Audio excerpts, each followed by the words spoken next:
quiero hacer una reflexión sobre la vida de esta santa y si nos da el tiempo sobre la infancia espiritual que ella enseñó y que ahora con este respaldo de la Iglesia, con esta declaración de doctora de la Iglesia, va a tener una importancia mayor todavía, ¿no? Entonces, partamos de un hecho que es nuestra vocación a la santidad. Santa Teresita no es, digamos así, una privilegiada para una élite, ¿no? Como miembro de una élite, que ellos tienen que ser extraordinarios y todos los demás, ¿no? Tenemos que llegar a salvarnos como podamos, sino que la vocación a la fe católica es vocación a la santidad, ¿eh? Eso que decía San Pablo, la voluntad de Dios es vuestra santificación, y que luego el Concilio Vaticano II ha insistido nuevamente en la vocación universal a la santidad. La santidad es llegar a la perfección del amor a Dios y amor al prójimo, ¿eh? No asociemos a eso milagros, éxtasis, apariciones, etcétera, etcétera. Sino, la santidad, y llegar a la santidad es llegar a la perfección en el amor. Perfección en el amor a Dios, perfección en el amor al prójimo. A tal punto, eso es verdadero e indispensable, que si nosotros partimos de la tierra con faltas contra el amor no purificadas, entonces esa última transformación y purificación que ha dejado la falta de amor o el odio en nuestro corazón tendrá que ser purificado en los misteriosos tormentos purificantes del purgatorio, ¿eh? Nadie puede entrar al cielo si no es santo, es decir, si no es perfecto en el amor. Entonces es ineludible, o llegamos a ser santos ahora, o llegaremos a ser santos en el purgatorio, pero en el cielo no entraremos hasta ser santos.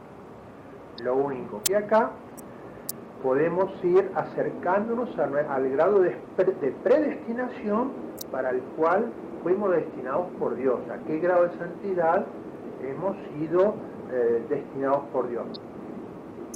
Cuando la muerte nos sorprenda, entonces quedaremos estabilizados en ese grado de amor. Después ya en el purgatorio no se merece, se purifica, pero no se merece. Acá, en cambio, acá en la tierra, bueno, ojalá que cuando nos llegue el partir de esta tierra, nos quede muy consciente y donde podamos ofrecer esos últimos padecimientos meritoriamente unidos a los méritos de nuestro Señor Jesucristo, ¿no? Hace poco murió este muchacho, seminarista del Verbo Encarnado, Miguelito Cura, con cáncer en la médula. Le habían operado, pero no, aparentemente había salido bien, pero luego hizo metástasis y bueno, finalmente falleció. Todos ustedes saben, por lo menos los más cercanos, que llevó todo eso y con mucha fe, sabía perfectamente lo que tenía, y cuando me avisaron 2 días antes de que él falleciese, fui al hospital y le hice hacer la aceptación de la muerte, el acto de aceptación de la muerte, la aceptación y ofrecimiento de todos los sufrimientos de los que tenía y de los que iba a tener en unión con los sufrimientos de Cristo. Así que todo ese periodo también le habrá valido de una purificación de manera tal que solamente Dios sabe, a lo mejor le valieron de purgatorio y porque sufrió meritoriamente, ¿no? Incluso cuando yo le hice hacer los actos de aceptación de la muerte y de ofrecimiento de su vida y de su sufrimiento, con una gran serenidad, con una gran serenidad. Pero una vez que está en el purgatorio vamos a tener también esa resignación y esa paciencia maravillosa del santo, pero no sin mérito, sin mérito. Por eso, tenemos que tratar de responder con seriedad a nuestra vocación bautismal, que es vocación a la santidad. Y para eso Dios nos tiene reservado toda una serie o cadenas de gracias para que nosotros podamos peldaño tras peldaño ir ascendiendo a las alturas de nuestra vocación, que es la santidad. Pues bien, en Santa Teresita se dio este problema de una manera muy aguda, Entonces se plantea en ello, yo voy a seguir y les voy a dar los pensamientos y razonamientos de quizá el más grande especialista que sobre Santa Teresita del Niño Jesús, o por lo menos uno de los más grandes, el padre Andrés Combés, en la introducción a la espiritualidad de Santa Teresita del Niño Jesús.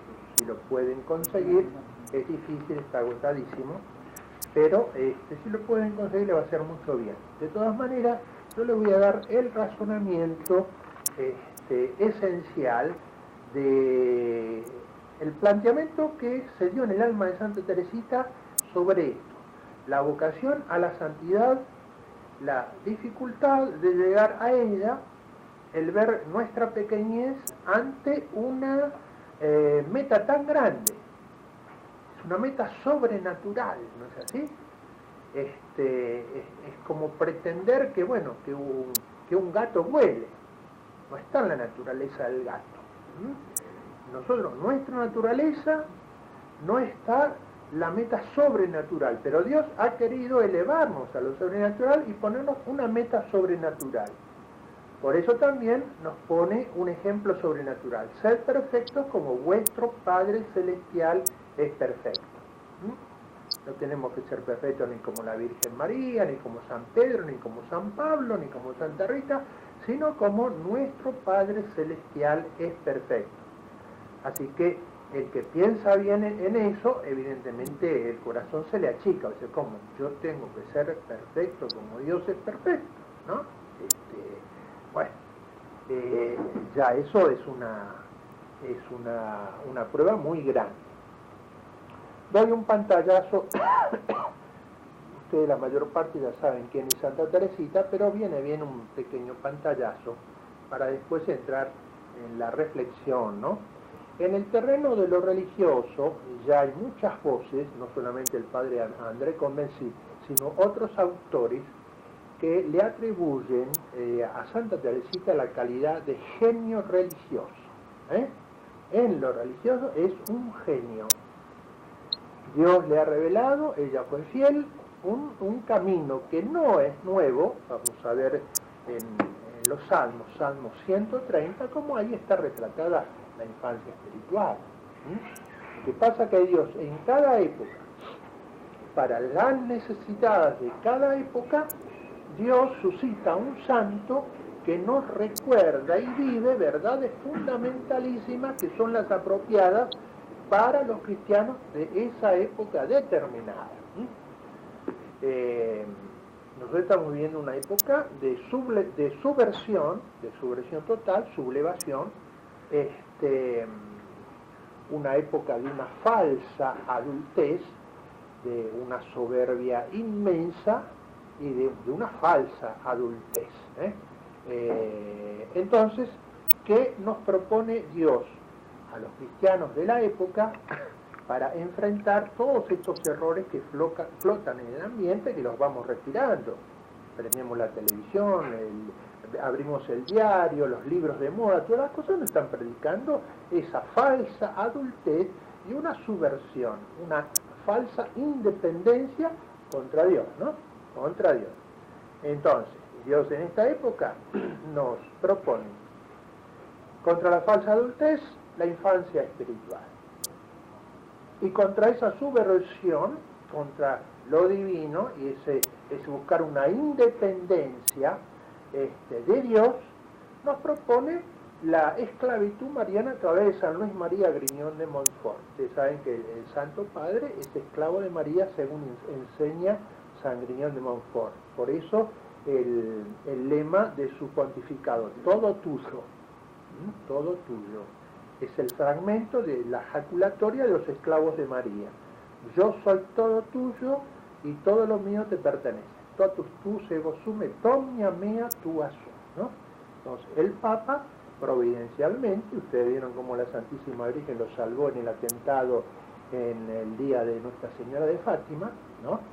Él, con su conducta nos está expresando, y además la elección de un esclavo de María para ser sumo pontífice en estos momentos tan graves nos está indicando realmente algo. Pero además, según me han dicho, el Santo Padre ha querido elevar al doctorado de la Iglesia también a San Griñón de Montfort, pero pareciera que el episcopado francés no lo apoyó. Y ahora va a elevar al doctorado, después vamos a explicar en qué consiste el doctorado en la Iglesia, a Santa Teresa del Niño Jesús. Entonces, esta doctrina de la infancia espiritual, ese ser sabios y pequeños según Dios, pero inmensamente grandes según los caminos de Dios, entonces lo va a enseñar, lo enseña Santa Teresa del Niño Jesús en un libro ya inmortal, La historia de un alma. La historia de un alma. Voy a dar entonces una pequeña semblanza de quién fue Santa Teresita del Niño Jesús. Nace en Francia en el año 1873 y muere en 1897. Por eso el 30 de septiembre fueron 100 años de su muerte, que la Iglesia llama el Dies Natalis, el día del nacimiento. El día en que Santa Teresita nació a la vida definitiva. ¿Estamos? Bien. Nació el 2 de enero, el 4 fue bautizada, con mucha inquietud de la madre, porque en aquella época no eran como hacían los tontos actuales, que esperan a que cumpla el año para hacer el bautismo y la fiesta del año, ¿no? Se bautizaba cuanto antes, si era posible en el mismo día o al día siguiente. Entonces, como se retrasó eso por causas ajenas a la voluntad de la mamá, ella estaba muy inquieta. 2 días después fue bautizada. Tiene Teresita 4 años cuando muere su mamá. Era una chica alegre, espontánea, muy animosa, y la muerte de la madre la quiebra, se hace melancólica, lloraba por nada, ¿no es así? Y elige a Paulina, su hermana mayor, como segunda madre. Pierde la firmeza de carácter y ahí se va arrastrando su niñez así penosamente. A los 10 años tiene la tempestad de escrúpulos y una especie como de locura transitoria, y es curado milagrosamente frente a la imagen Nuestra Señora de la Sonrisa. A los 11 años hace su primera comunión y confesión, y a los 13 años, en la fiesta de la Navidad, cuando vienen de la iglesia, recupera esa firmeza de alma que había perdido con la muerte de la madre. Tenía 13 años, que para entonces era mucha edad, no es como ahora, ¿no? La gente de 13 años mentalmente es un recién nacido. En aquella época no, a los 13 años era una sonrisa. No, es verdad. Si estamos atrasados todos, tiene 10 años, 10 años por lo menos. Y muchísimos, como enseña Alexis Carrel, el premio Nobel de Medicina, en La incógnita del hombre, o Joseph Folliet en Al viento de Prometeo, ese sociólogo francés moderno buenísimo, ¿no? Hay mucha gente, muchísima gente que no pasa los 13 años de maduración afectiva y mental en toda la vida. Así que ustedes van a ver gente, los que tenemos la desgracia de tener que manejar, vemos a cada momento, ¿no? maniobras propios de delirantes y tienen cabello blanco los delirantes esos. Están los mocosos jóvenes, los mocosos viejos, pero todos son una inmadurez táctica. Entonces a los 13 años todavía le ponían regalitos en la media de Papá Noel a Santa Teresita, en la chimenea, cuando venía de la misa y sube a cambiarse, escucha que el papá, fastidiado, momentáneamente le dice a la hermana: esperemos que sea el último año que hacemos estos regalos. Y Santa Teresita lo oyó. Y cuando llega arriba, ya como destrozada, era sensibilísima, y la muerte de la madre la dejó desequilibrada. Sin embargo, movida por Dios, hace un acto de voluntad, baja reprimiendo todo el derrumbe interior por esa expresión del papá, y abre como gozosa, siendo un gozo dominando su tristeza, y bueno, la gracia de Dios, el papá se puso muy contento, pero ahí en ese momento Dios, con ese acto de colaboración de la voluntad de ella, una gracia divina, recupera la fortaleza de alma que había perdido y que necesitaba para poder entrar al Carmelo, al cual estaba llamada. Ella sintió la vocación alrededor de los 2-3 años de edad. Ya ella decía que iba a ser religiosa, ¿no? Pero si seguía así, con esa voluntad quebrada, esa sensibilidad enfermiza, no hubiera podido. Entonces acá es donde tiene esa conversión. A los 14 años, audiencia con León XIII para que le permita entrar en el Carmelo a los 15 años. A los 15 años ingresa al Carmelo.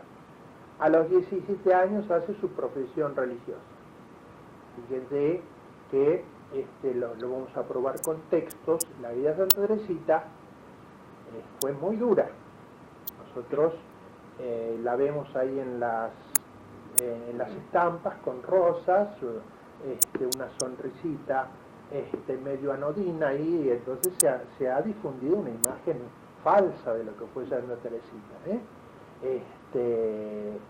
El papá incluso es internado en el manicomio. El papá se vuelve loco, y algunos atribuían la locura de su padre a que casi todas las hijas, menos una, entran de religiosas, ¿no? Entonces cargaban con ese peso, a ver si el papá se volvió loco por nosotros.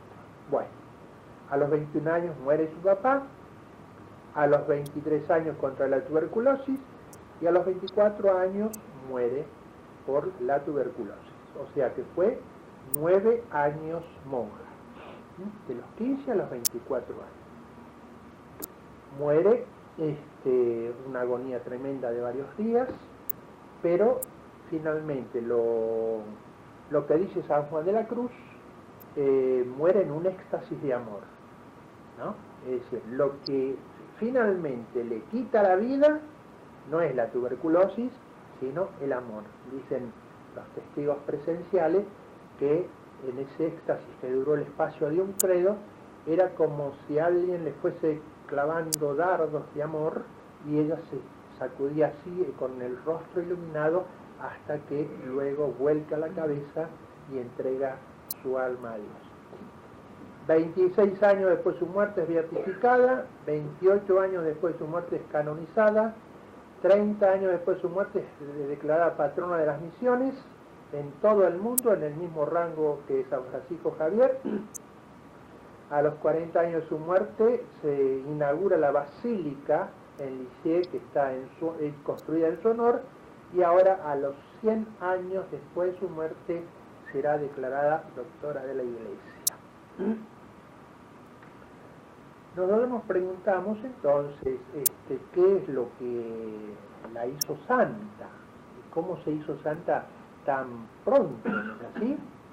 Y tan enigmática su misión, porque fíjense que una monjita carmelita, es decir, de clausura, una monjita contemplativa, es declarada patrona de todas las misiones y misioneros católicos de todo el mundo, en el mismo rango que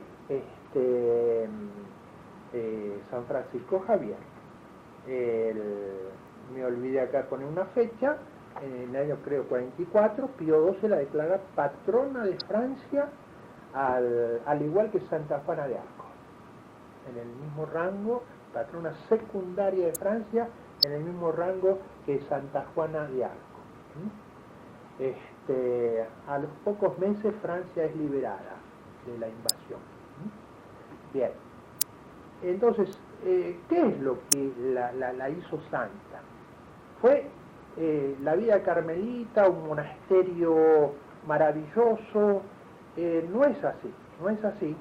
Y la vida de ella quita toda excusa a nuestra cobardía, porque ella vivió como proféticamente las dificultades que tenemos nosotros, los cristianos de nuestra época, los cristianos de nuestra época y la gente religiosa de nuestra época y la gente consagrada de nuestra época. En nuestra época, desdichadamente, bueno, hay un relajamiento religioso, una decadencia muy grande. Entonces, yendo directamente a la vida de Santa Teresita, bueno, ella no tuvo director espiritual. A ver, ¿quién de nosotros tiene director espiritual o puede tenerlo? Es como encontrar una aguja en un pajar, encontrar a alguien que domine toda la espiritualidad católica y los distintos caminos para ir a Dios. Es difícil encontrar. Ella, en los momentos claves, sí, Dios le hizo encontrar un sacerdote que le dio la palabra de Dios para orientarla en ese momento concreto. No le faltó eso, pero normalmente no. Su monasterio era un monasterio relajado. ¿Qué se entiende por un monasterio relajado? Bueno, como en todos lados, también en los monasterios hay gente, algunos santos, otra gente fervorosa que no llegó a la santidad, hay gente tibia, floja, y hay algún incalificable, inaguantable, que lo tienen porque, bueno, a lo mejor es un hombre, una mujer ancianos si lo dejan en la calle, pero imperfecto, muy imperfecto. Entonces tenemos algún santo, algún muy imperfecto, después un conjunto de gente fervorosa que trata de ser santo y otro conjunto que son mediocres, que se conforman con una tibieza. Ahora, técnicamente, ¿cuándo se considera un monasterio es relajado? Cuando el número de los tibios empieza a igualar el número de los fervorosos. Entonces, ya cuando el número de los religiosos tibios comienzan a igualar el número de los religiosos fervorosos, aquellos que luchan por llegar a la santidad, entonces dice, ese monasterio está relajado. El monasterio de Santa Teresita estaba relajado. La superiora, la Madre María Gonzaga, era una mujer imperfectísima, era una mujer muy imperfecta. Acá del proceso de beatificación trae algunos datos como era. Antes de ser superiora, era una mujer celosa, era patológicamente celosa, ¿no? Entonces, pero talentosa, pero celosa. Y en una oportunidad en que no se había hecho su voluntad, lo que quería, no era superior todavía, entonces se escondió, no recuerdo en este momento qué le había pasado en contra de su deseo, y se escondió, la estuvieron buscando no sé cuántas horas, un monasterio generalmente es grande, tiene jardines, distintas oficinas, depósitos, etcétera, hasta que la encontraron después de varias horas debajo de una escalera como escondida, acurrucada. La llevaron así un poco por la fuerza al despacho de la superiora, que estaba en el primer piso ahí, y entonces se zafó y fue a la ventana como para tirarse y a suicidarse. Menos mal que una hermana lega, corpulenta, la agarró e impidió que hiciese ese desafuero. Pero ese intento de suicidio llegó hasta el pueblo también. Entonces, esta mujer talentosa, pero celosa e imperfecta, sin embargo, era una familia rica, y por eso había hecho varias donaciones al monasterio, de manera que el monasterio económicamente o ediliciamente fue mejorando un poco por las donaciones de la familia de esta mujer. Bueno, poderoso caballero de don dinero. Eso siempre conquista algunos corazones. Dice el mismo capellán, dice, bueno, si le damos algún puesto importante, a lo mejor por ahí se encausa toda su ímpetu, su talento, ¿no? Y no va a celar a nadie. Es una cosa de loco, ¿no es así? Es como a un codicioso y avaro confiarle la caja de un banco, ¿no? Entonces, bueno, y todos tontos la ponen de superior. Ahí se hizo un partido, las adherentes a la madre María Gonzaga, y las que no entraban dentro del círculo áulico de las partidas de ella no contaban con su beneplácito, ¿no? Entre ellas Santa Teresita. Santa Teresita nunca fue una obsecuente, fue siempre respetuosa, pero nunca obsecuente. Entonces, cuando venían las elecciones era todo un lío se renovaban, era tremendo las campañas que se hacían, ¿no? Y una vez que se hizo la elección, porque fue una vez elegida, no podía repetirse más de 2 o 3 veces, no sé, y fue elegida la hermana de Santa Teresita por un periodo. Entonces las otras monjas vieron que tenían gente capaz también para reemplazar a la madre Gonzaga. Cuando termina el periodo de la hermana de Santa Teresita, entonces se hace otra vez la elección, y la madre Gonzaga salió recién electa en la 6ª o 7ª escrutinio, lo cual fue una humillación pavorosa para ella, le provocó una herida que no curó nunca. ¿Cómo? Recién a la 6ª, 7ª elección salía elegida, ¿no? Bien. Cuando es elegida entonces, bueno, capitaliza todo, como a veces pasa en los países, poderes legislativo, judicial, todo en manos de un solo monigote, ¿no? Entonces, ella es superiora y maestra novicia. Y entonces la pone a Santa Teresita como ayudanta, pero tenía todo el trabajo, pero no tenía ningún título, ¿no?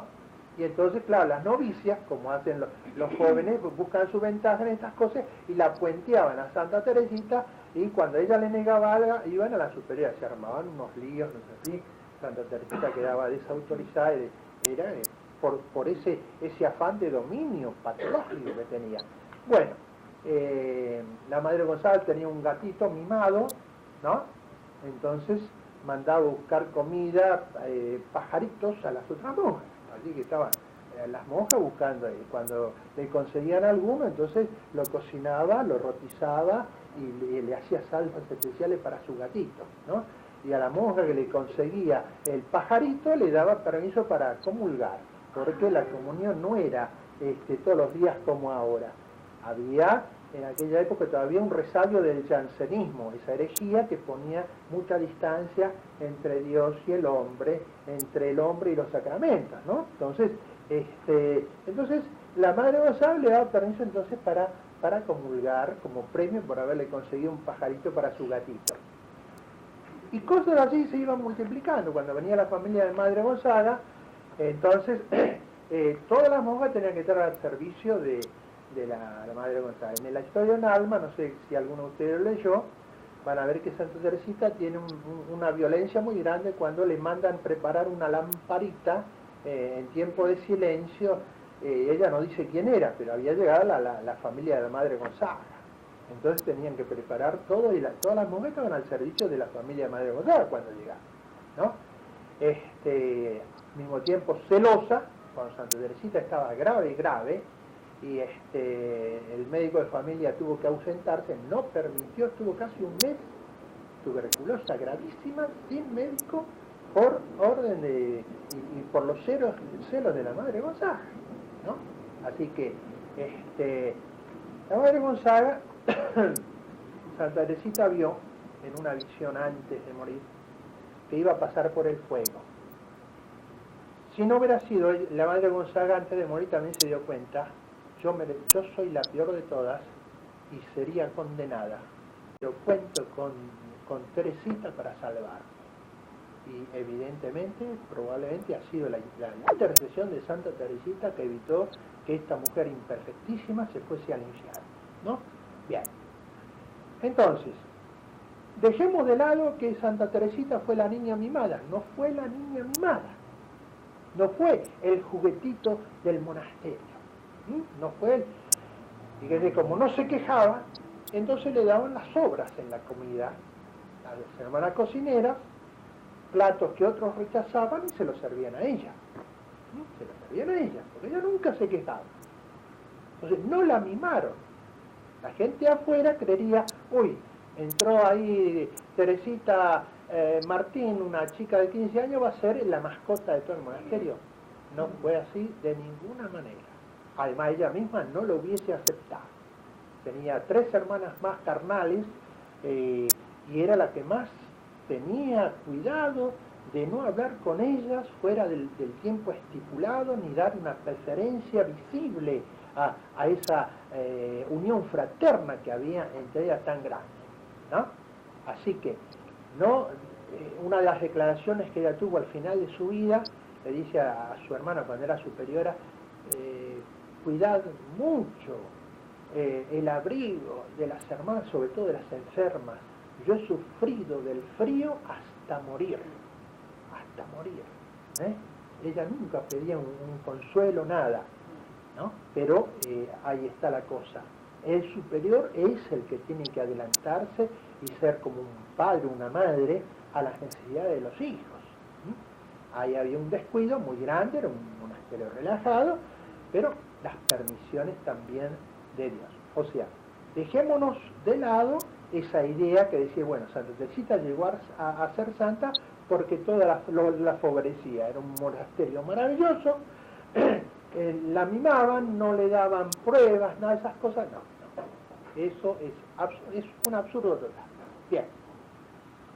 Santa Teresita en su vida, era observadora, sabia, veía que había religiosas mayores que tomaban ortigas de los jardines en los cuales se dejaba crecer libremente ortigas para flagelarse. Los carmelitas tienen determinados días, tenían la flagelación. Es una de las formas de mortificación, lo que se llama la disciplina. Entonces, en tal momento, no sé, algunas, si son las órdenes fervorosas, eran con una vez por semana, generalmente los viernes, durante un credo, se reúnen en la capilla los religiosos, se pone todo oscuro, se descubren el hábito y las espaldas, y entonces se flagelan las espaldas como acto de mortificación. Pueden ser con un látigo hecho así esto, pero había hermanas que usaban ortigas para flagelarse. Otro de los medios también de hacer mortificar el hermano cuerpo tan rebelde tantas veces son los cilicios. Son los cilicios. Por ejemplo, Santo Tomás Moro, un laico, llevaba como una especie de camiseta de crines sobre la carne y encima de eso la camisa común, para que esa erosión de algo irritante sobre el cuerpo mortificara al cuerpo y le impidiera un pedir halagos, como hace siempre nuestro cuerpo, comodidades y ser mimado. Bueno, la disciplina se pone a lo mejor un cinturón, ¿no? Un cinturón con pequeños elementos de metal así o alambrecito, cosas para que también mortifique al cuerpo. Se llaman cilicios. Bueno, Santa Teresita cumplía con lo que mandaba la orden y hacía las disciplinas correspondientes. Pero veía que las hermanas que se mortificaban más con esos medios supererogatorios, es decir, que no eran de obligación, no eran sin embargo las más santas, y las más obedientes, y las más sacrificadas, y las más caritativas. No nos olvidemos, santidad es la perfección y el amor. Amor a Dios y amor al prójimo. Entonces, no amor a sí mismo. aquel que se constituye a sí mismo en el centro de la creación y todo lo hace girar alrededor de sí mismo, ese no es santo. No es santo. Bien, Santa Teresita observaba eso. Pero claro, ella también quiso hacer esas mortificaciones de la carne. Y un día se puso una crucecita con unos pinches sobre la carne para poder ofrecer a Dios también algo de esos sacrificios. Y el uso de esa crucecita durante un cierto tiempo le provocó una enfermedad. Entonces ella se dio cuenta que Dios no le pedía ese tipo de mortificación. Entonces ella va viendo que hay que mortificarse, mortificar el amor propio, el enaltecimiento de sí mismo, esa rebusca de comodidad, pero de otra manera, lo que él llamaba los pequeños sacrificios, y ella disfrazaba esa continua inmolación de sí mismo, pero con medios inadvertidos, dice, echarle rosas a Dios, pequeños sacrificios, ¿no? Un sistema nuevo de santificación y de morir a sí mismo. Si tenemos tiempo, yo les voy a leer algunos de esos sacrificios que se pueden hacer según el espíritu de Santa Teresita del Niño Jesús y según también lo que les fue revelado a la hermana Lucía, la vidente de Fátima, y que ella lo comunica al episcopado portugués, cuáles son esa penitencia que la Santísima Virgen pidió en Fátima, en qué consiste, y coincide exactamente con el camino de inmolación de Santa Teresita del Niño Jesús. Bien, vamos a ver entonces cómo se le plantea a Santa Teresita este problema de la santidad, que espero que ustedes, todos o algunos de ustedes, alguna vez hayan intentado o estén intentando tratar de llegar a ser santos. Y si no lo intentaron, tienen que tratar de intentarlo. Tienen que tratar de intentarlo. Si no, van a pasar muchos años en el purgatorio, la cosa va a ser mucho más brava ahí que acá. Bien, entonces, nuestra vocación es vocación a la santidad. Ineludible. Bien. Santa Teresita tuvo una conciencia delicada siempre. Después que tuvo la enfermedad de los escrúpulos es, cuando es una patología, es una neurosis obsesiva de inseguridad.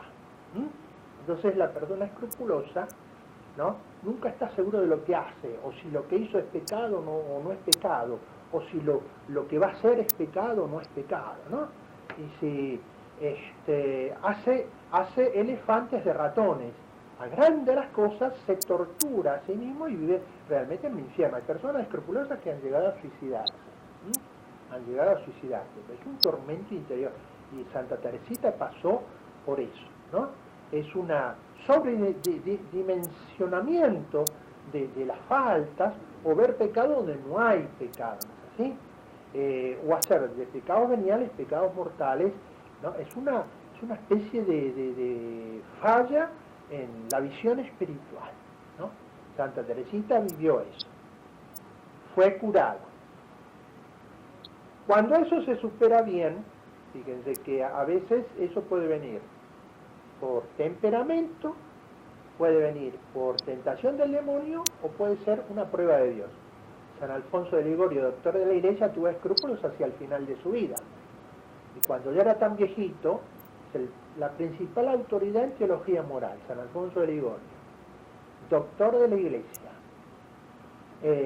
fundador de 2 congregaciones religiosas, y al final de su vida, él, que había escrito tanto y tan profundo sobre la moral cristiana, tiene escrúpulos. Él ya no podía celebrar la misa, era muy viejo, entonces comulgaba. Entonces iba al comulgatorio y junto con él lo acompañaba su director espiritual. Y cuando iba a comulgar, muchas veces le venía un escrúpulo de que no estaba en gracia a Dios, y entonces apartaba la hostia, la cara de la hostia que el sacerdote le daba. Y entonces su director espiritual le ordenaba: don Alfonso, comulgue por obediencia. Y entonces él, según las mismas indicaciones que dan los directores espirituales a los escrupulosos, ¿no? Comulgue por obediencia a menos que pueda jurar, ¿eh? Con las manos sobre el Evangelio que está en pecado mortal. Porque entonces sí, si usted puede jurar y jurar en falso es pecado mortal, eso no hay ninguna duda. Ahí, si usted puede jurar sobre el Evangelio que realmente está en pecado mortal, entonces no comulgue. Si no comulgue. Y entonces San Alfonso obedecía y comulgaba. Obedecía y comulgaba. Fíjense qué santo era que cuando tiene una erupción el Vesubio en esa época, él ya estaba en sillón de rueda y no se podía mover, y cuando empieza a caer la lava lo sacan a él ahí y la lava se detuvo, ¿no? Y sin embargo Dios, para probarlo y purificarlo, permite la tempestad de los escrúpulos. A Santa Teresita cuando era chica. Cuando los escrúpulos son bien solucionados, ¿qué deja de positivo? Queda una delicadeza de conciencia. Queda una delicadeza de conciencia. Pues bien, Santa Teresita le quedaba, aparte de la delicadeza de conciencia, el temor de ofender a Dios, ¿no? Y el temor también de haber manchado la vestidura bautismal, de haber perdido en algún momento la gracia por un pecado grave y haber perdido entonces la blancura inmaculada de su bautismo. Cuando entra al monasterio, ella está con este problema, ¿no? Fíjense que ella está viviendo lo de su padre, internado, loco, ¿no? Las propias palabras de ella es: sufría mucho cuando en las instrucciones de los sacerdotes que iban a darles plática religiosa, se hablaba de la facilidad con que se puede caer en pecado mortal aún por un simple pensamiento. Le parecía a ella tan difícil ofender a Dios cuando se le ama, y durante el transcurso de aquellos ejercicios la veía yo, está hablando la hermana, ¿no? La documentación del Carmelo de Lisieux del proceso de beatificación. Entonces decía, la veía yo pálida y decaída, tanto que no podía ni comer ni dormir y hubiera caído enferma de haber durado aquello. Un alma exquisita, delicada, que amaba a Dios. El pensar perder a Dios, ofender a Dios, ¿no? Realmente la torturaba mucho. Recuerden también que estaba todavía los resabios del jansenismo, Era época, ya le digo, no había la comunión cotidiana. Es recién Pío X el que da el permiso para la comunión y encarece la comunión cotidiana, y que los niños puedan ya comulgar apenas distinguen el pan natural del pan consagrado, ¿no? Recién es Pío X. Santa Teresita también recibe la primera comunión ya siendo grandote, a los 11 años. A los 11 años, ¿no? Bien. Otra testigo dice: el temor de ofender a Dios envenenaba su vida. Pero he aquí que viene el padre Alexis, la escucha en confesión y le dice una frase y un pensamiento maravilloso. Dice que hay faltas, esas faltas que la inquietan, que no dan pena a Dios. Hay faltas que son imperfecciones, no son propiamente pecados. Son tributo de la naturaleza a la caída. Bien. Entonces, el temor que la impedía adoptar el camino de confianza y de amor al que se sentía instintivamente atraída, se desvanece ante la palabra de su confesor. Ella llamaba a ese camino que ella va a enseñar el camino de confianza y de amor. No es la infancia espiritual. Decía, confianza, mi caminito de confianza y amor. Bien.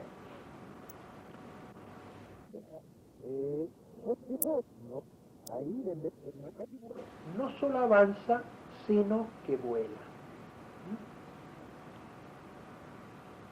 Esta advertencia liberadora del padre Alexis, entonces ella empieza como a florecer.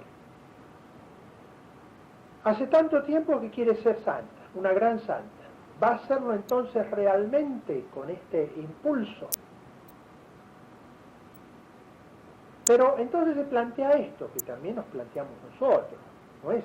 Santa Teresita es un ejemplo, un paradigma, pero en toda alma cristiana que seriamente intenta no quedarse en los arrabales de la perfección, ahí, como dicen algunos, basta, yo me conformo con el último lugarcito en el cielo, ¿no?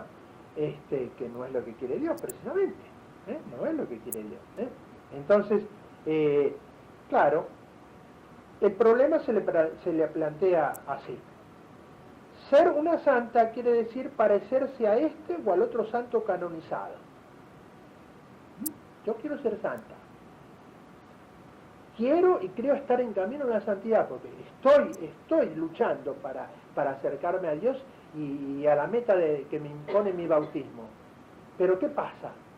Si yo soy santo, tengo que parecerme a tal o cual santo canonizado. Entonces ella escribe, pero cada vez que me comparo con ellos, veo entre ella y ellos la misma diferencia que vemos en la naturaleza entre una montaña cuya cumbre se pierde entre las nubes y el oscuro grano de arena pisoteados por los pies de los caminantes. Cada vez que Santa Teresita se comparaba. Y yo acudo a la experiencia de ustedes, a ver, cada vez dice, bueno, yo quiero ser santo, estoy luchando, rezo, comulgo, me mortifico, hago meditación, hago propósitos, ¿no? Me esfuerzo, busco combatir mi pasión dominante, etcétera, etcétera. Pero, ¿y qué pasa cuando nos comparamos? Bien.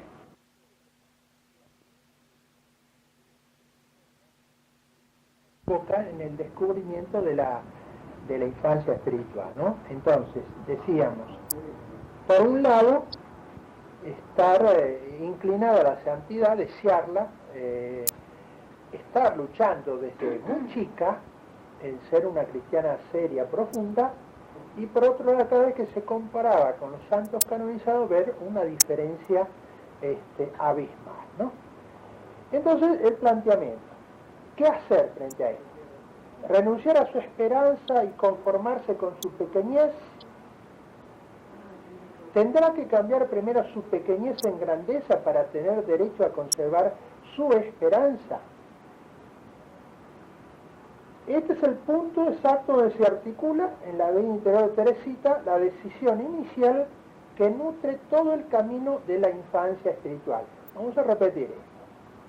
¿Qué hacer? Renunciar a su esperanza y conformarse con su pequeñez, es decir, renunciar a ser santo y dice, bueno, yo soy un mediocre, acá soy un mediocre y me quedo así, porque no, los santos son una casta especial que Dios ya los llama para eso, no, yo soy del común, yo no estoy llamado a ser santo.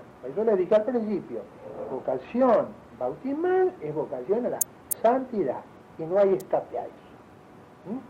Entonces, nos comparamos con los grandes santos y vemos que hay una diferencia inmensa, a pesar de que, como en el caso de Santa Teresita, desde muy pequeña estuvo luchando seriamente para llegar a ser santo, con meditación desde el colegio secundario, que no terminó, ella ni siquiera terminó el colegio secundario. Entonces, pero ya hacía meditación. Entonces, renunciar a su esperanza y conformarse con su pequeñez. Tendrá que cambiar primero su pequeñez en grandeza para tener derecho a conservar su esperanza. Ese es el punto exacto del problema. Vamos a ver entonces cómo se va perfilando la respuesta. Ella tuvo un propósito en el día de su primera comunión que lo escribió. No me descorazonaré jamás.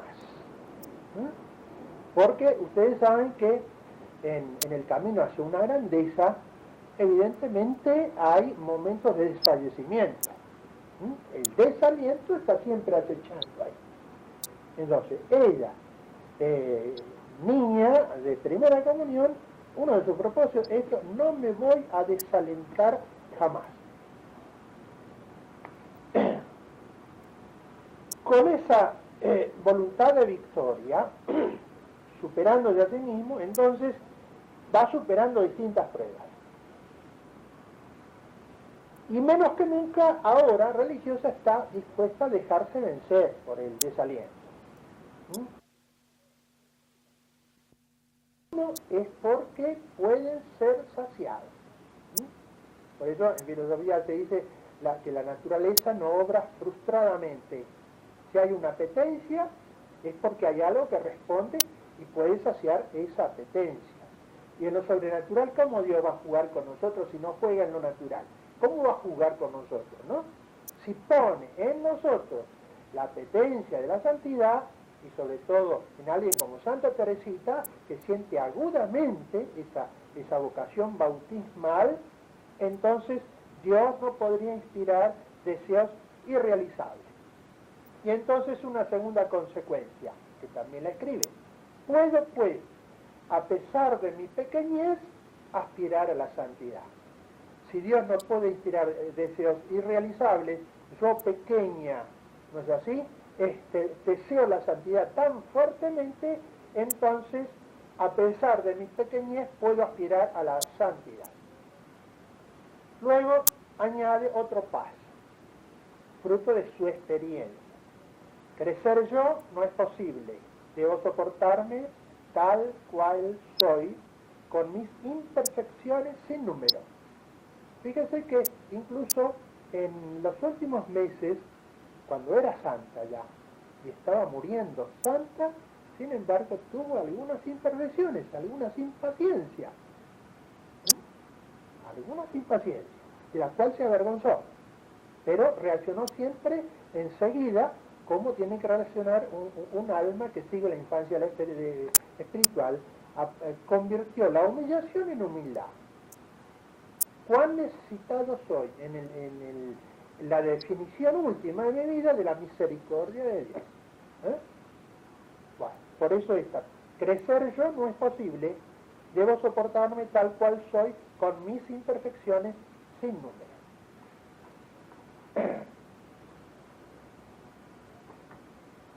He aquí un eco de los esclarecimientos proporcionados por el padre Alexis. Sabiendo que no está separada de Dios por faltas verdaderas, sino que solamente sufre de imperfecciones que le impiden a ella, realidad viviente, confundirse con la visión ideal de sí misma que proyecta más allá de su progreso espiritual, y sabiendo a sí mismo que por más que haga le es imposible eliminarlas, Teresita comprueba que le es permitido esperar conseguir la santidad e imposible a la vez modificar su ser espiritual de manera que llegue a ser realmente una santa.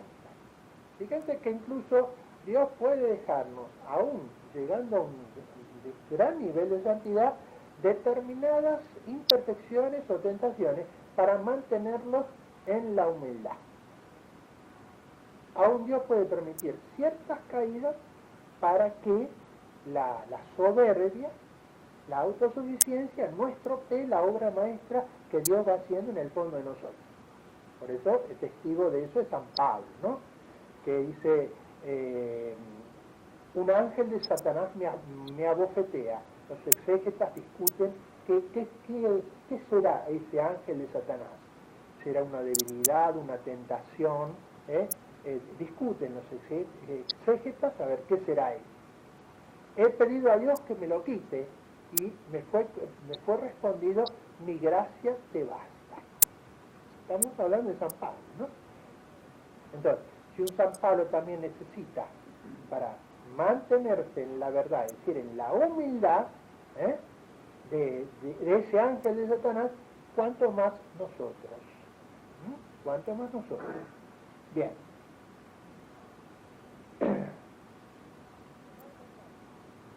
Da otro paso. Persuadida por la misma inutilidad de sus esfuerzos, de que no podrá jamás subir sola la escala siempre ruda de la perfección, se pregunta si no existirá algún medio para llegar al mismo fin, esto es, al cielo, por un camino más corto y directo que el que no le ha dado resultado ni puede dárselos a ella. Claro, Teresita tenía noticias de los padres del desierto, de sus mortificaciones, ¿no es así? Los padres del desierto son todos esos monjes egipcios que en el desierto realmente eran atletas de la virtud, eran hombres que ya por su vida social tenían una vida austera, eran muy pobres, pero en el desierto aumentaron esa austeridad. Y había gente que, bueno, comía un pan por día con un cántaro de agua, ¿no es así? Había gente que comía cada 2 días, ¿no es así? Estamos. El cura de Ars en los tiempos modernos se cocinaba 1 o 2 kilos de papa, lo ponía en una cesta y cada día comía 2 papas así, ya los últimos días estaba medio podrida. Y eso es un cura párroco. Claro, Santa Teresita, San Pedro de Alcántara. San Pedro de Alcántara comía cada 2 o 3 días. San Pedro de Alcántara dormía 2 horas por noche nada más, ¿no es así? Y tenía una celdita que no podía acostarse totalmente, dormía medio inclinado. Y llevaba solamente un hábito y una capita, de manera que en invierno se moría frío. Entonces, ¿qué hacía él para tener un poco la ilusión de un poco de calor? Entonces abría la puerta y el ventanillo para congelarse y después lo cerraba para tener la ilusión de que tenía menos frío, ¿no? Entonces, claro, cuando se leen las cosas así de los santos, dice, caramba, Santa Teresita se sentía un pigmeo. Si yo se puso una crucecita acá con unas puntas y por eso ya se enfermó, dice, bueno, yo no puedo hacer competencia con ninguno de ellos, ¿no es así? Recuerdo cuando estaba en el seminario yo, me quise hacer un poquito así el héroe así, entonces dije, bueno, este invierno no voy a usar el charpe, y a los 3 o 4 días estaba en la cama con una gripe, digo, no, evidentemente tengo que usar el charpe.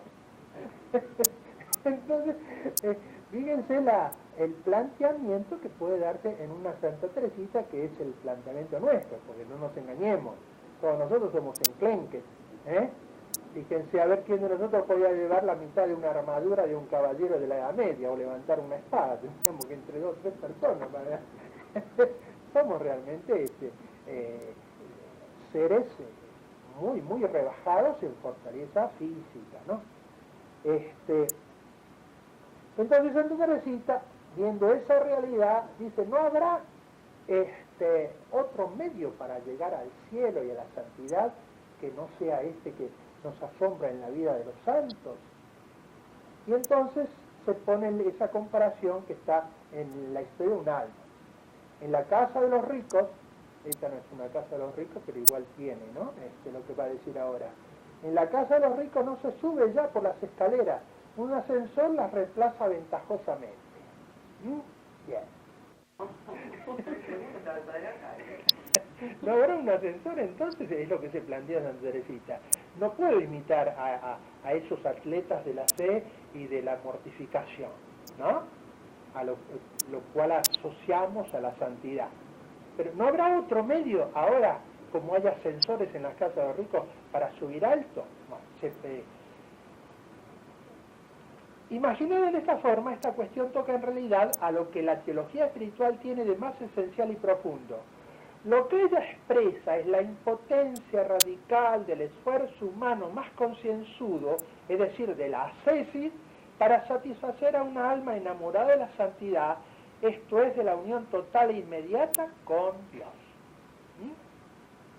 Por más que hagamos en ese terreno, no podemos llegar a esas alturas simplemente con la ascesis, con esfuerzos de mortificación y con una laboriosidad de esclavos.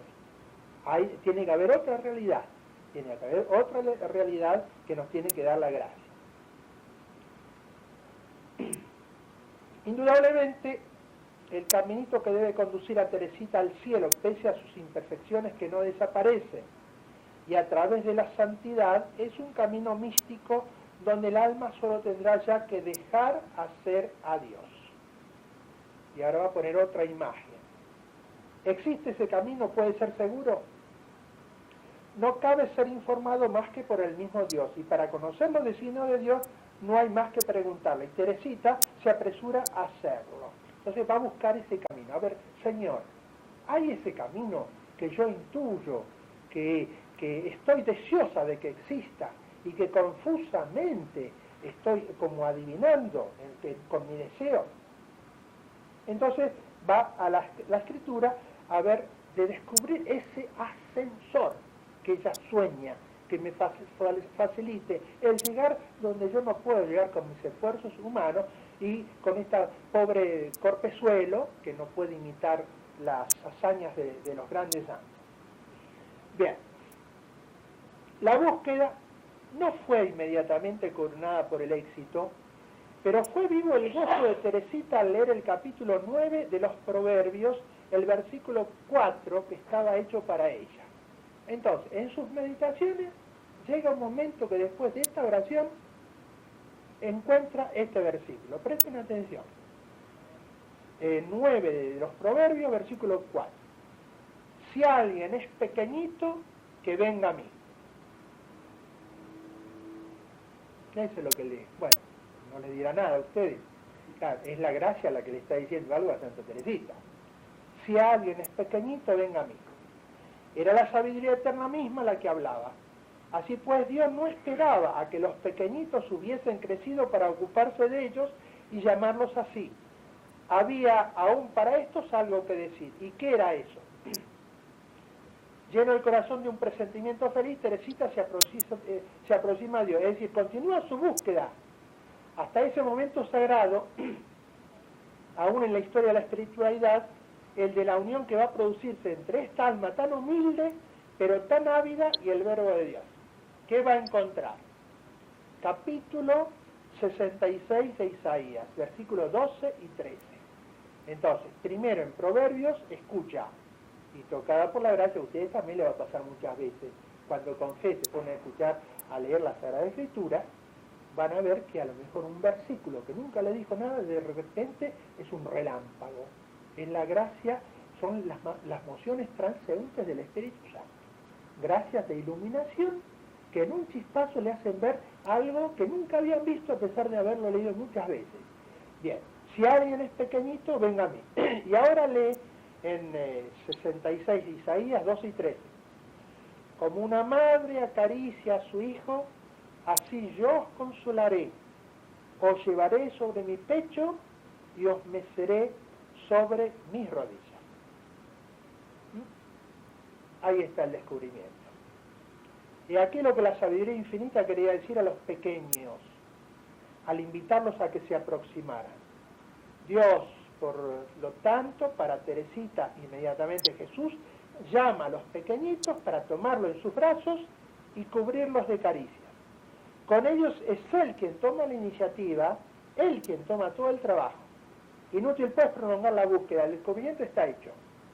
Y entonces expresa Santa Teresita, el ascensor que debe elevarme al cielo son tus brazos, oh Jesús. Y ahora viene la conclusión. Si tal es la suerte de los pequeñitos, si tal es la bondad de Jesús, que los toma Él mismo en sus brazos, no es ya necesario crecer para alcanzarlo. Es incluso necesario seguir siendo pequeño para beneficiarse de este llamamiento y de este trato privilegiado. Es necesario, declara Teresita, dejando atrás las exigencias del texto, hacerse cada vez más pequeñito. Entonces, ella no necesita entonces crecer para ser elevada, sino simplemente ser pequeña, aceptar su pequeñez, pero confiar en Dios, amarlo y ponerse en sus brazos. Ser pequeñito, ahí está entonces ahora el próximo paso. Se le preguntó en agosto del 97, acuérdense que ella muere en septiembre del 97. ¿Qué entendía ella por mantenerse niño pequeño ante Dios? Y respondió, es reconocer la propia nada y esperarlo todo del buen Dios.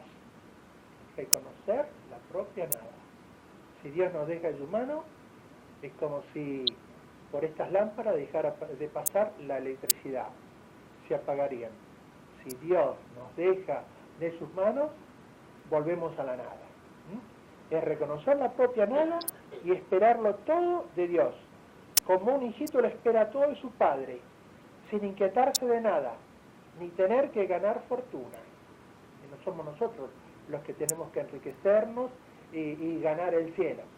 No somos nosotros los que tenemos que llenarnos de virtudes para que como el fariseo, después presentarnos ante Dios y decirle, Señor, heme aquí, ya tengo todas las virtudes que tú enseñaste, ahora tú me debes el cielo, acá en el bolso ya traigo la aureola, que vos me la vas a tener que imponer, pero me he ganado yo me he ganado el cielo y la santidad, aquí estoy, soy tu acreedor. Es la figura del fariseo, ¿no? Entonces, sin inquietarse de nada, ni tener que ganar fortuna. Y luego fíjate esta imagen tan linda. Aún entre los pobres se da al hijo lo que le es necesario.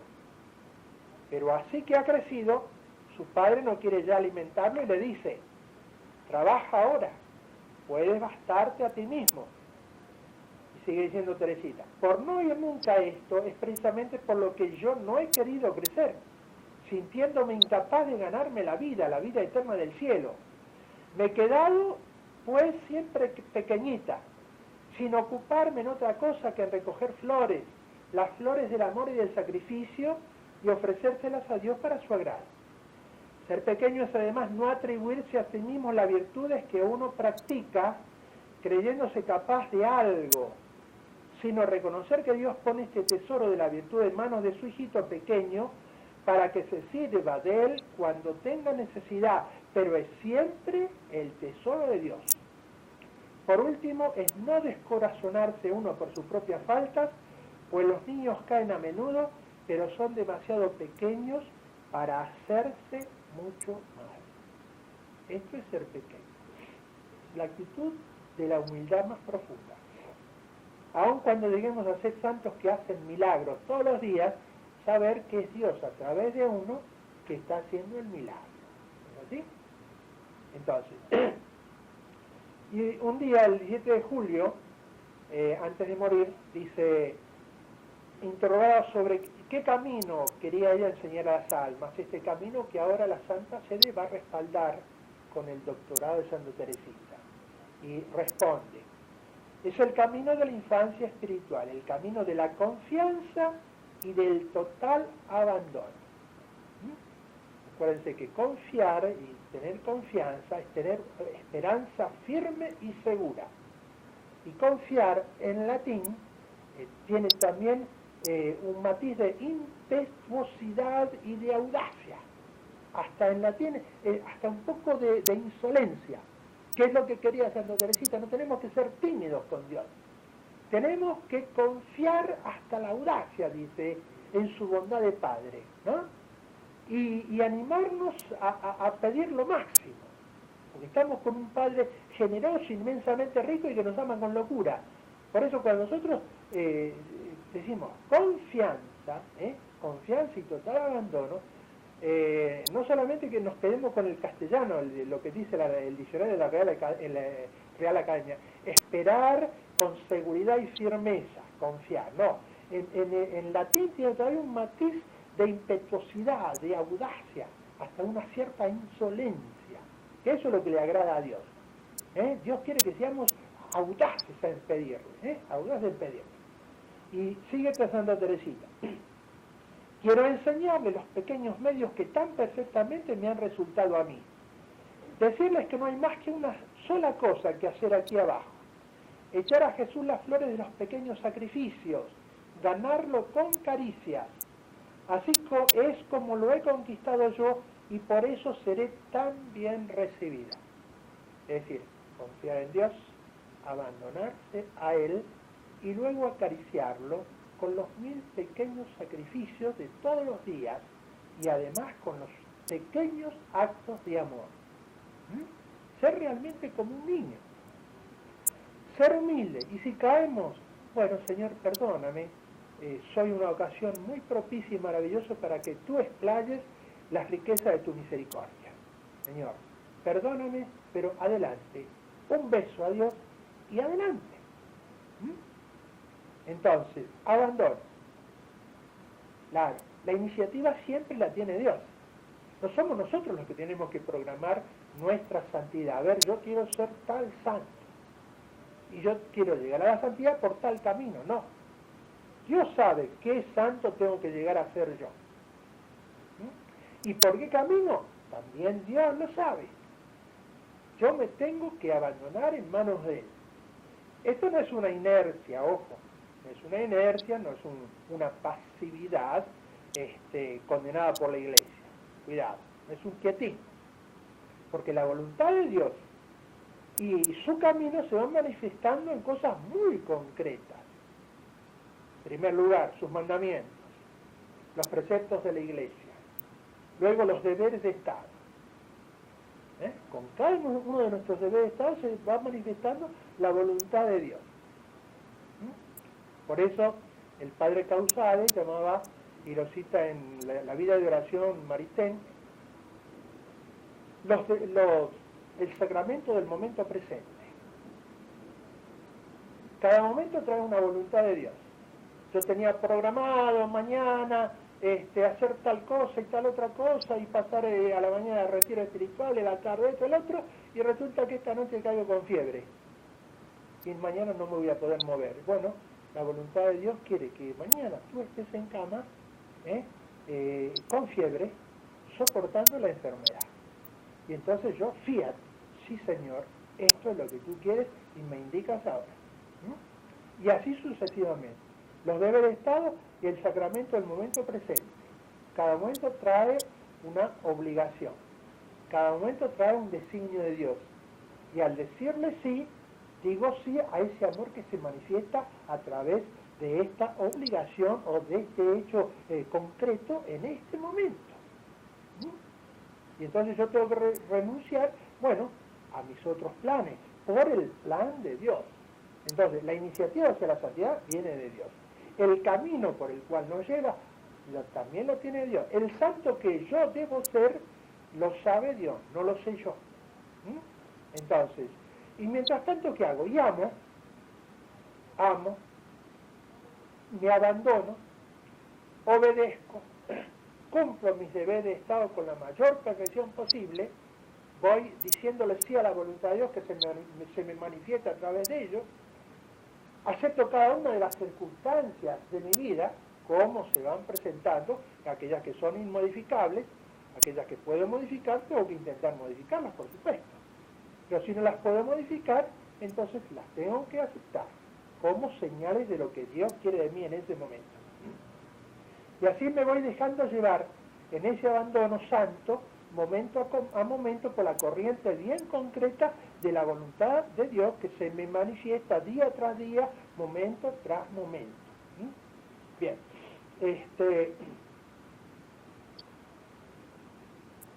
sintetizando, entonces, este es un camino, la infancia espiritual, camino de confianza y amor, le llamaba siempre Santa Teresita, confianza y amor, confiar en Dios, como confió Job, aunque me mates, esperaré en ti. Porque a veces parece que Dios no quiere matarnos, ¿así? Nos envía pruebas, contradicciones, fracasos. Y el Señor, ¿qué pasa? Me queréis reventar, ¿no? Y así lo sentía Job.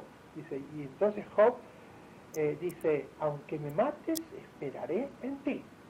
Y Santa Teresita dice en la historia del alma, me costó mucho llegar a este grado de abandono, pero al fin la gracia de Dios me hizo llegar a esto. Aunque me mates, esperaré en ti. Entonces,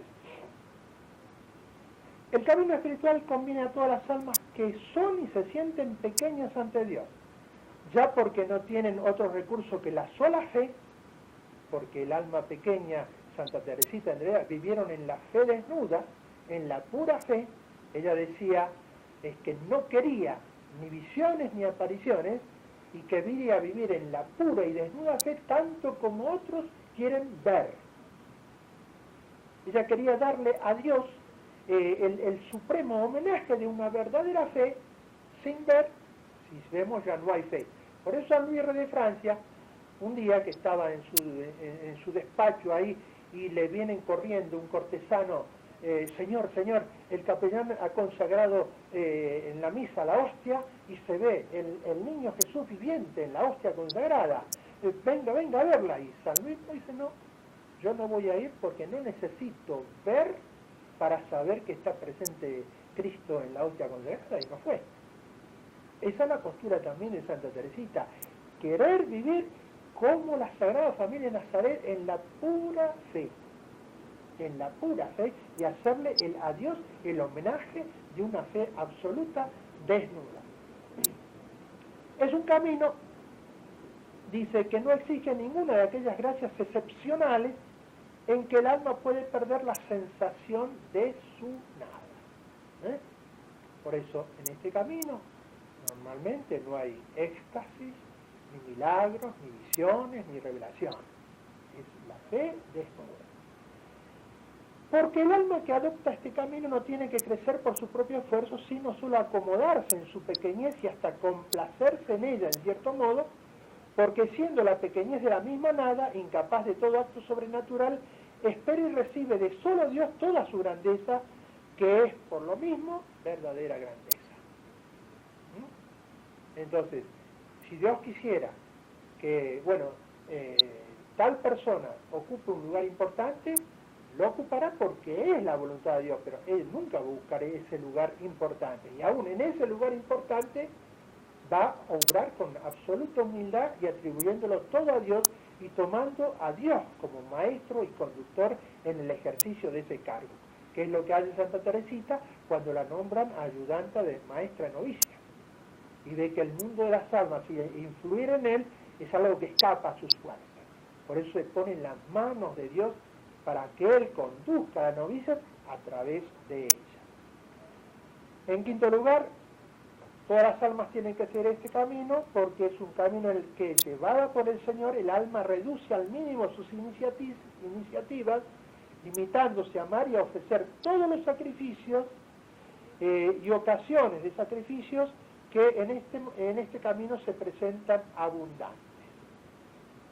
Caminito pues en el sentido de que tomando su punto de partida en la nada común de todas las almas ante Dios Creador y más aún ante Dios Redentor, no permite jamás al alma obrar como si aquel que detenta todas las fuentes de su salvación y es toda su santidad, pudiera autorizarle una sola manifestación de autonomía o de suficiencia. Es lo mismo que en la esclavitud mariana, depender constantemente de Dios por medio de María, como un esclavo depende de su Señor, ¿no? Un día se le apareció, y lo cinta Arintero, en cuestiones místicas, se le apareció la Santísima Virgen a Santa Verónica Giuliani, le da en pocas palabras, divinas palabras, una síntesis de esta situación de infancia y de esclavitud mariana. En adelante, debes depender de mí en todo y hacerlo todo en unión conmigo. Así le dices la Santísima Virgen a Santa Verónica Giuliani. Ese es el niño espiritual. Depender de Dios en todo y hacerlo todo en unión con Él.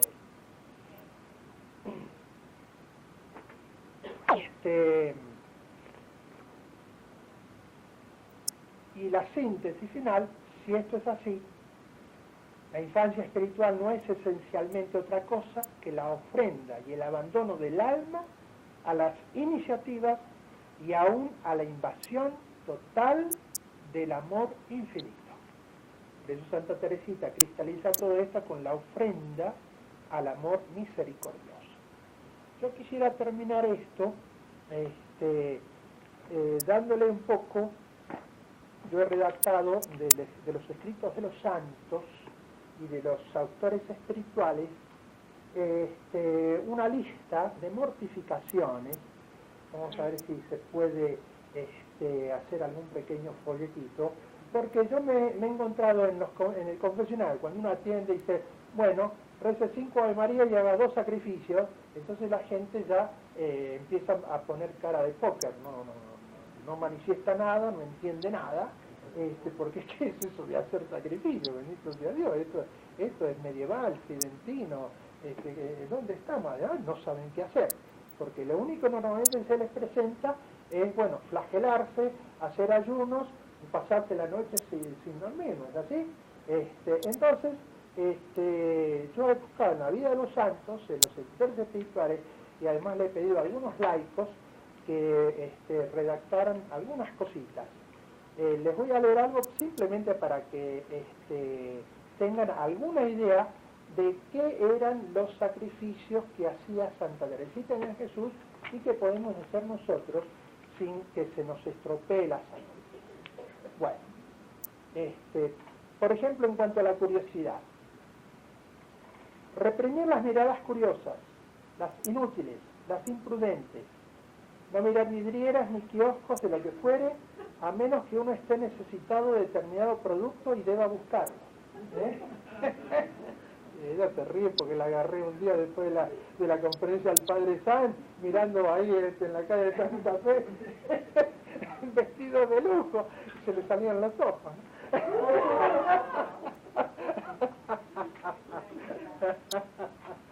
Bueno, segundo, hay cosas que son muy finas, ¿no es así?, que exigen, pero son estas mortificaciones anónimas que no dan orgullo y que mortifican profundamente, ojo, a menos de verdadera necesidad, no mirar de propósito a nadie, no fijar la mirada, no mirar dos veces. Cuando vamos por la calle, no extender la mirada más allá de lo que es necesario para ver por dónde vamos y no permitir que nuestros ojos vayan mirando aquí y allá al acaso. Cuarto, no leer noticias de policía, ni escándalos, ni la vida privada del prójimo. Hay gente que se abre el diario y va a las noticias de policía. Está lo más truculento, ¿no? Ahí están. Quinto, abstenerse de lecturas frívolas y de los libros que están de moda.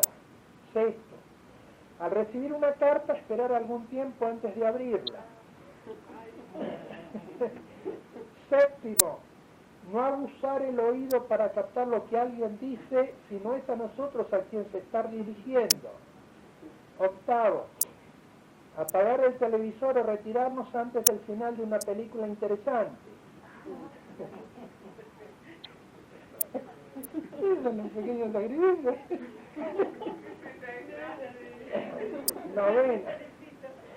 Noveno, no hacer preguntas indiscretas, pero ni siquiera inútiles. No querer informarnos de nada que no nos concierna. No tender el oído a las noticias ni aún a las de la iglesia misma, a menos que se refieran a algo importante, y aún así debemos esperar a que ellas vengan a nosotros. No seamos pueriles cazadores de novedades. La norma la da el padre Surem, que es uno de los más grandes maestros de la vida espiritual de la orden jesuita. Mortificar la afición al vagabundeo y al turismo intelectual. No leer ni estudiar a la deriva, al vaivén del capricho. Leer y estudiar solo aquello que pide nuestro deber.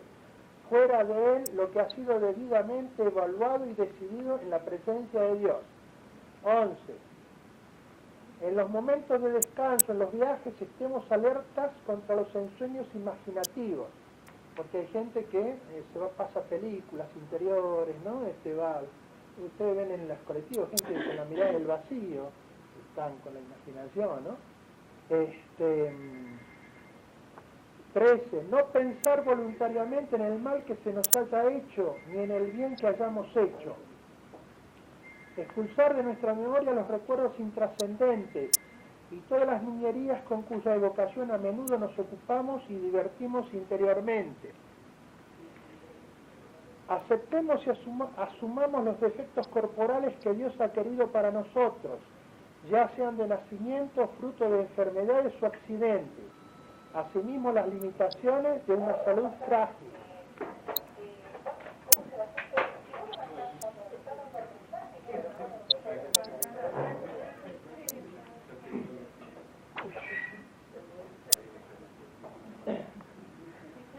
La mortificación. Bueno, ahora cuando estamos en la iglesia, la cosa, los tipos que tienen acá el minifón y esto, a ver si allá la... Bien. Ofrezcamos las enfermedades, sus penosas molestias, como así también el fastidio de tener que ponernos en manos de los habitualmente engreídos médicos y el tener que ingerir sus sospechosos medicamentos. Aceptar el tener que cargar con el peso de los años y el cortejo de limitaciones que gradual e implacablemente se van sumando. Ofrecer la pena que producen las enfermedades de las personas queridas. Fuera de las horas de descanso ya reglamentadas, no nos acostemos nunca a menos de sentirnos mal o agotados por algún esfuerzo especial. En invierno no mantener las manos en los bolsillos y a menos de enfermedad no usar guantes. Llevar con paciencia el rigor de las estaciones, disimulando la molestia que nos causen. No frotarnos las manos ni caminar encogidos en los grandes fríos. No abanicarnos ni vestir selváticamente en los grandes calores. No hablar nunca del tiempo y menos aún quejarnos de él. Antes bien, bendecir en el corazón.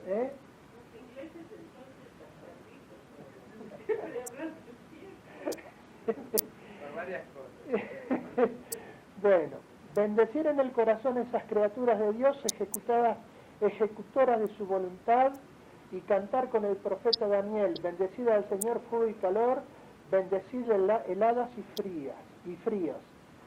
Mantener siempre, aun estando a solas, un porte modesto y viril, renunciando a las posturas displicentes y comodonas. Estando de pie no apoyarse en nada. Estando sentados no cruzar las piernas ni los pies, ni apoyar las espaldas en el respaldo. Bueno, esto no es que tenga que hacerlo siempre, Santa Teresita lo hacía, Santa Teresita en la capilla, aún en el lugar incómodo no se apoyaba la espalda acá, no se apoyaba. Ahora, todo esto no es que hay que hacerlo siempre, pero hacerlo de vez en cuando. Y van a ver, estén un ratito y sin apoyarse en el respaldo, ¿no? O no crucen los pies ni nada de esas cosas, van a ver ustedes que es una mortificación, ¿no? En invierno no acercarse a las estufas y no usar agua caliente para lavarse las manos o el rostro. En verano tomar de vez en cuando las bebidas al natural, siempre que eso dependa de nosotros y nos llame la atención. No cruzar la vereda buscando o evitando el sol o la sombra. No sacarse el abrigo cuando comienza a molestar por el calor. Los que no han podido liberarse de la dependencia del tabaco, abstenerse de usarlo al menos durante ciertos periodos del día, por ejemplo, desde el mediodía a las 15 horas, enclavamiento y muerte del Señor, o el día viernes, día penitencial, o durante la cuaresma. No fumar después de las comidas. No buscar ni deleitarse con colonias, lociones, flores, etc. Por el contrario, no apartarse inmediatamente de lugares donde hay olores fétidos. No acariciar cosas suaves, terciopelos, pieles, pétalos. No comer golosinas. No apartar la nata de la leche si nos desagrada y colarla si nos gusta. Tomar lentamente las medicinas desagradables. No comer entre comidas. Si queda nuestra elección, comamos el pan viejo, las galletitas rotas. Servirnos poco o evitar repetir las comidas que más nos gustan. Obrar del modo opuesto cuando nos desagradan. De vez en cuando privarnos del postre. Abstenernos de utilizar a veces de condimentos superfluos.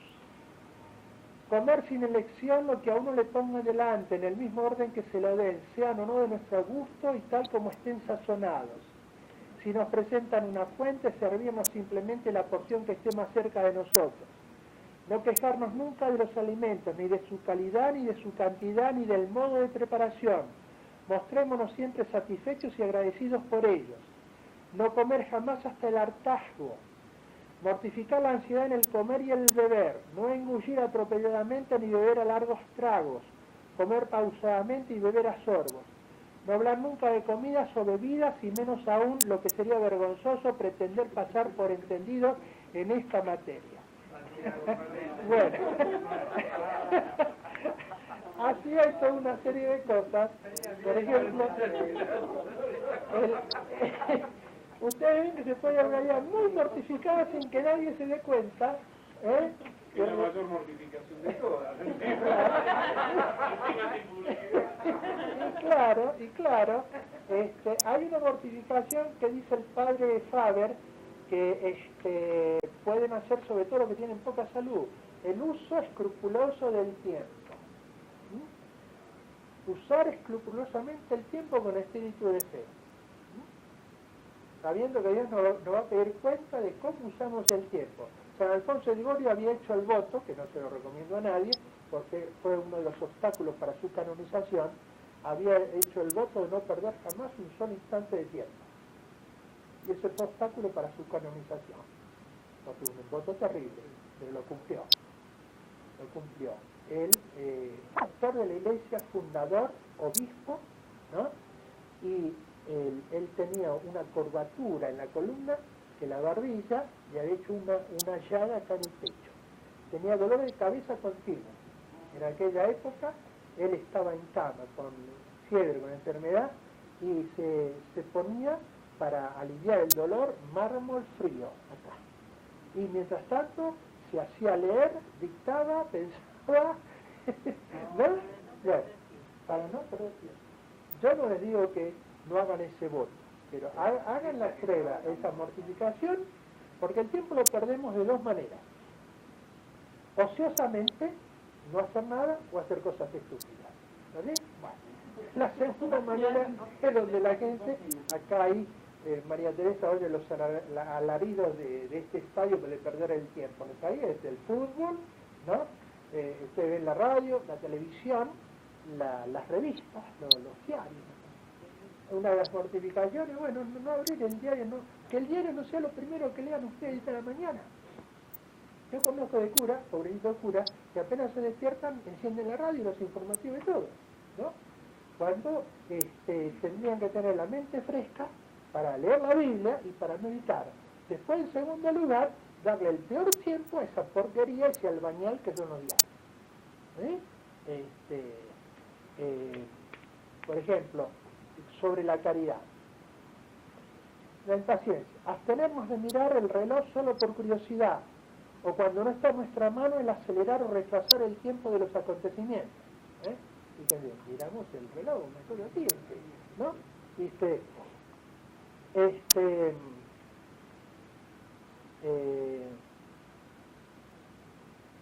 Modificamos nuestra inclinación a pensar mal e interpretar favorablemente al prójimo todo aquello que se presta a interpretaciones favorables. Toda palabra que llegue a nuestro oído en desmedro del prójimo muere en nosotros, sea sepultado y púdrase en nuestro pecho. No nos quejemos jamás voluntariamente murmurando de las criaturas de que Dios se sirve para afligirnos y probarnos. Callar toda ocurrencia, toda agudeza que puede lastimar la caridad. Renunciemos a hacernos los graciosos, a mostrar ingenio, a brillar hablando de los demás o a costa de los demás. En las reuniones, alternar un rato con las personas más desagradables. Eso es lo que hacían los recreos Santa Teresita. Sí, se iba junto a las hermanas más desagradables, se iba y se ponía al lado de ellas. Por ejemplo, esto. No negar un favor a quien nos lo haya negado en alguna oportunidad. Dejar a los demás el mejor lugar y en las tareas a realizar en equipo, tomar para sí la parte más desagradable. Evitar causar molestias a los demás y siempre que sea posible arreglarnos en todo por nosotros mismos, cuidando de no pedir favores a menos de gran necesidad y solo después de haber agotado todo otro recurso. Mortificar el favoritismo y no dejarse llevar por una simpatía desordenada a beneficiar injustamente a nadie o a manifestar abiertamente preferencias hirientes. Dedicar al arreglo personal solo el tiempo indispensable. No mirarnos en el espejo sino por verdadera necesidad y con suma brevedad. No hagamos nunca nada por el único motivo de quedar bien. Reprimamos toda inclinación a la duplicidad, fingimiento, a todos los artificios del amor propio, ni usemos de sutilidades, artimañas y politiquerías para conseguir nuestros fines. Si tuviésemos parientes o amigos renombrados, aun cuando lo fueren por justos y honrosos motivos, abstengámonos de mencionar nuestra vinculación con ellos. Bueno, no defender nuestros derechos con exagerado ahínco ni con acerbo modo. No hablar nada de sí mismo ni en bien ni en mal. Hacernos objeto de la conversación lo más raramente posible, aun cuando fuera bajo la forma menos peligrosa de una simple narración. Bueno, hay toda una serie de formas, ¿eh? Esto es lo que se llamaba Santa Teresita arrojar flores a Dios. Entonces, de ese modo, nosotros podemos hacer de nuestra vida una constante inmolación secreta al alcance de nosotros, y con eso morir a nosotros, dar ese tesoro de sacrificio en las manos de Dios, decía Santa Teresita, para que Él después lo vuelque, enriquecido por su omnipotencia y por los méritos de los santos, para que lo vuelque para la conversión de los pecadores, por las almas del purgatorio. Ese padre es el significado de las rosas de Santa Teresa. Claro. Y podríamos añadir, aparte de las rosas, los actos de amor. Decirle a Dios muchas veces que lo amamos.